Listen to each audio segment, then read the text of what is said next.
Po, Klot, të përshëndes, është shumë e vërtet ajo që theti në fakt dhe në këtë moment po nisë dhe shiu, duhet thënë, për shkak të kushteve atmosferike, ndryshe nga herët e tjera që jemi mësuar të shohim një atmosferë të zjarrt kur luan kombëtarja, sidomos ndryshe nga kampionati, sot është një atmosferë vakët sepse siç duket shumica kanë zgjedhur ta shikojnë ndeshjen pranë ambienteve të tyre familjare ose brenda në lokale sepse është dhe ftohtë dhe po nisë dhe shiu. Siç e the, parashikohej që do të kishte një fan zone dedikuar tifozëve, por për shkak të kushteve atmosferike nuk është më, që ishte organizuar nga Federata Shqiptare e Futbollit.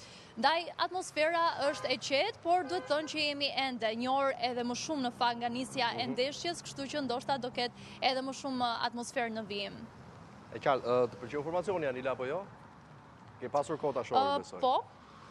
Po, e kam parë në fakt informacionin me uzunin në majë të sulmit, një informacion një i zakonshëm. Parashikimin që ke pasur më herët apo ishte ai i njëjti?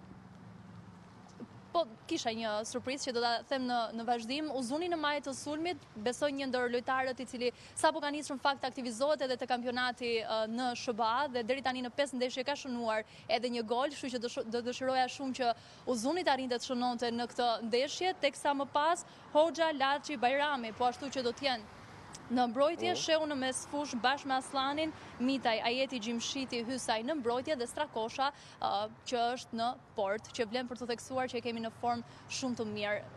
Kisha një surprizë sa i përket ndoshta mungesës së Asanit, e di pse, sepse në sfidën që ka luajtur me Poloninë, Asani ka qenë një ndër protagonistët që edhe ka shënuar, bashkë me Silvinjon trajner dhe prisja që ndoshta do ta përzgjidhte përsëri Silvinjon, ndonse nuk është aktivizuar edhe aq shumë. Kështu që le të themi kjo është surpriza ndoshta jo për mirë. Anis Mehmeti në fakt, por jo.